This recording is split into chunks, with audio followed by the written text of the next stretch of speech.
بسم اللہ الرحمن الرحیم۔ آصف وائس ٹی وی کے پیارے دوستو السلام علیکم۔ ہم امید کرتے ہیں کہ آپ خیریت سے ہوں گے۔ حجاب میں ملبوس ایک بے حیا عورت کی سچی کہانی۔ جہانگیر کہنے لگا کہ شاپنگ کرنے میں ہمیشہ سے ہی سستی اور کاہلی کا شکار رہا ہوں۔ میرے لیے شاپنگ اکثر امی جی یا بڑے بھائی خرم ہی کرتے تھے، لیکن آج محلے میں رہنے والا بچپن کا ایک دوست ملا۔ کہنے لگا کہ جہانگیر بھائی آج کچھ کپڑے لینے ہیں، آپ ساتھ چلیے گا۔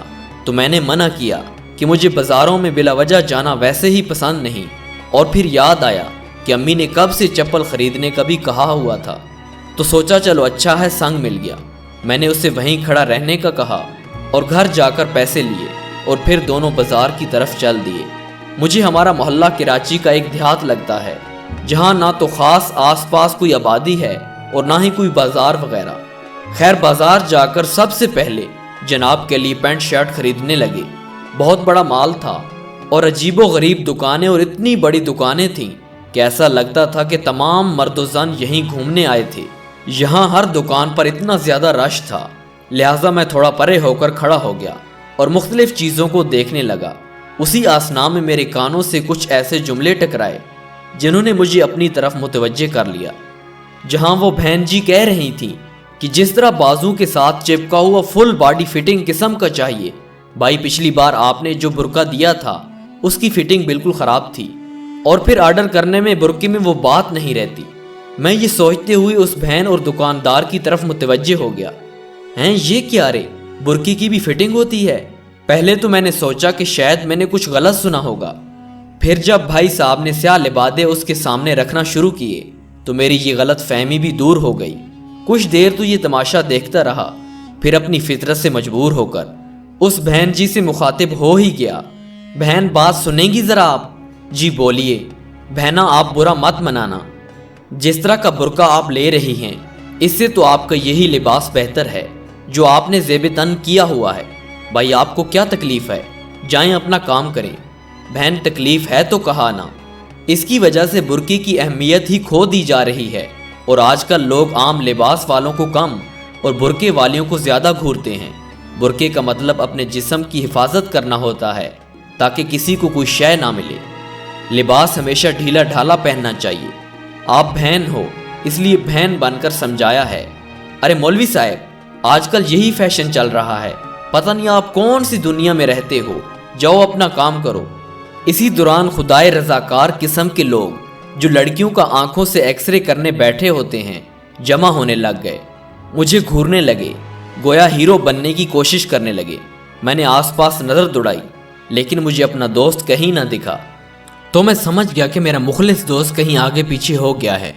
خیر ان بہن جی سے کہا اللہ آپ کو سمجھ دے، اور ایسے فیشن سے اچھا ہے کہ برقعے کو آگ ہی لگا دی جائے، کم از کم اسلامی شے کا مذاق تو نہ اڑے۔ یہ کہتا ہوا میں وہاں سے باہر نکل آیا۔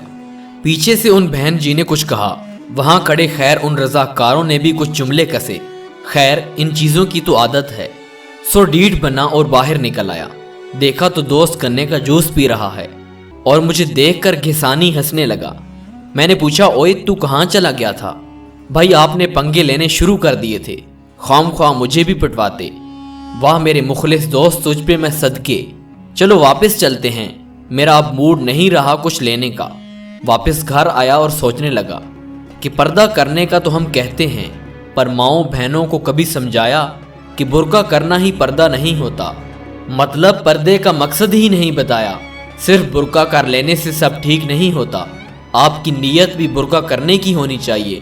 چلیے میں سمجھاتا ہوں کہ پردہ کرنا کسے کہتے ہیں۔ تم نے کہا کہ یہ 1.5 گز کپڑے کا ٹکڑا حجاب ہے۔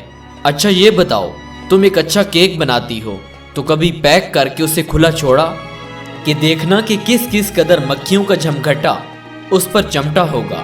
قصور کس کا ہوگا، تمہارا یا ان مکھیوں کا؟ ان کا تو یہی کام ہے، اس لیے قصور بھی تمہارا ہی ہوا نا۔ تمہیں اسے ڈھانپ کر رکھنا چاہیے تھا، نہ کہ تم اب مکھیوں سے جھگڑا کرنا شروع کر دو۔ ایسے ہی اگر تم بیہودہ فیشن زدہ برقعے میں باہر نکلو گی، اور برقعہ بھی ایسا کہ جو دوسروں کو اپنی طرف متوجہ کرے اپنی خوبصورتی اور فیشن کی وجہ سے، تو ہم کسی کی نگاہوں پہ پابندی لگانے کے مجاز نہیں ہیں کہ کسی نے ہمیں کس نگاہ سے کیوں دیکھا۔ پھر آپ نے خود کو پبلک کے لیے اوپن کر دیا۔ اب ان کی حرکتوں پہ چیخو پکار کیسی؟ اچھا بتاؤ، کبھی تم نے آرٹیفیشل جیولری کو دیکھا ہے جو ہر دکان پر بالکل سامنے ہی پڑی ہوتی ہے؟ جسے نہیں خریدنی ہوتی وہ بھی چھوتا جاتا ہے۔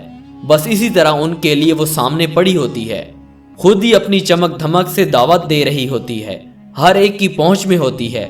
مگر کیا کبھی سونے اور ہیرے کی دکان پر کبھی دیکھا ہے کہ کوئی بھی جا کر وہاں سے کچھ اٹھا لے یا کسی چیز کو چھو لے؟ بلکہ وہاں صرف وہ جاتا ہے جو اس کا حقیقی حقدار اور لینے والا ہوتا ہے۔ کیا تم نے کبھی دیکھا ہے کہ سونا یا ہیرا جس میں رکھا جاتا ہے وہ غلاف کیسا ہوتا ہے؟ کس قدر اپنے اندر موجود نگینے کو محفوظ کیے ہوتا ہے، چھپائے ہوتا ہے۔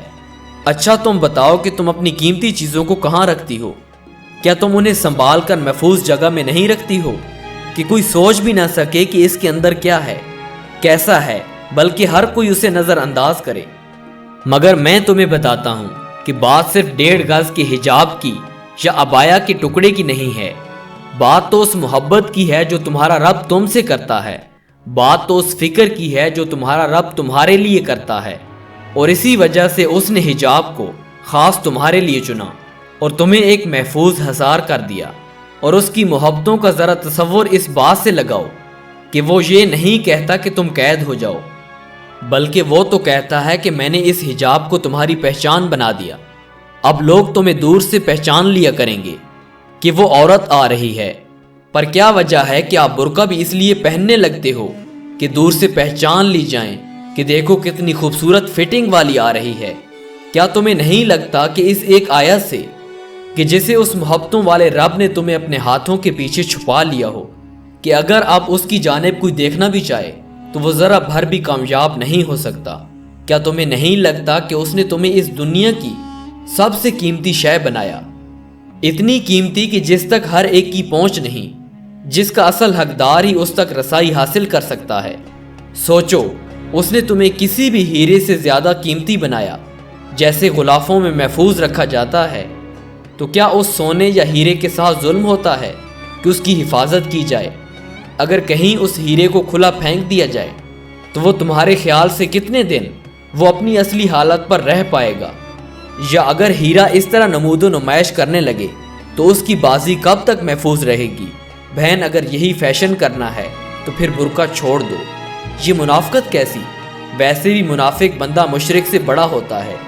برقع کی اہمیت اور قدر پر سوالیہ نشان نہ بنو، یہ ایک عزت اور فخر ہے، نہ کہ مجبوری جسے تم اپنی مرضی سے کسی بھی طریقے سے بگاڑتی جاؤ۔ خواتین و حضرات، کیا آپ یہ بات جانتے ہیں کہ بے پردہ عورت کے گھر میں فرشتے بھی داخل نہیں ہوتے، اور جس گھر میں عورتیں پردہ نہیں کرتی اللہ تعالیٰ اس گھر سے رزق کو چھین لیتا ہے۔ دعا ہے کہ اللہ تعالیٰ ہمیں صحیح احکامات پر عمل کرنے کی توفیق عطا فرمائے اور ہماری ماؤں بہنوں کی عزت اور آبرو کو سلامت رکھے۔ خواتین و حضرات، اگر آپ کو یہ واقعہ صحیح لگتا ہے اور ہماری ماؤں بہنوں کو بھی صحیح طریقے سے پردے میں رہنا چاہیے تو اس ویڈیو کو دوسرے بھائیوں میں ضرور شیئر کریں، تاکہ آپ کے ایک شیئر کرنے سے کسی کی ماں بہن صحیح طریقے سے پردے کی عادی ہو جائے اور آپ کا فرض ادا ہو جائے۔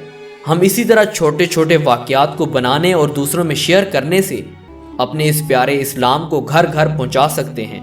خواتین و حضرات، ذرا خود سوچئے اور اپنے آس پاس دیکھیے، اگر کوئی بھی گھرانہ پردے کا عادی نہیں ہے تو ان کے گھر والوں تک یہ ویڈیو پہنچائیں یا خود ان کی اس طریقے سے اصلاح کریں کہ وہ گھرانہ پردے کا عادی ہو جائے۔ خواتین و حضرات، ایک بات تو بتائیں، اگر ہم خود اسلام کو دوسروں تک نہیں پہنچائیں گے تو کیا صرف مولانا نے ہی ہمارا ٹھیکہ لے رکھا ہے؟ نہیں، بالکل نہیں، ہمیں مل کر یہ کام کرنا ہوگا اور اپنے پیارے اسلام کو بچانا ہوگا۔ دوستو، دعا ہے کہ جو آج ہم نے سنا سمجھا اس پر اللہ تعالی ہمیں عمل کی توفیق عطا فرمائے۔ آمین یا رب العالمین۔ السلام علیکم ورحمۃ اللہ وبرکاتہ۔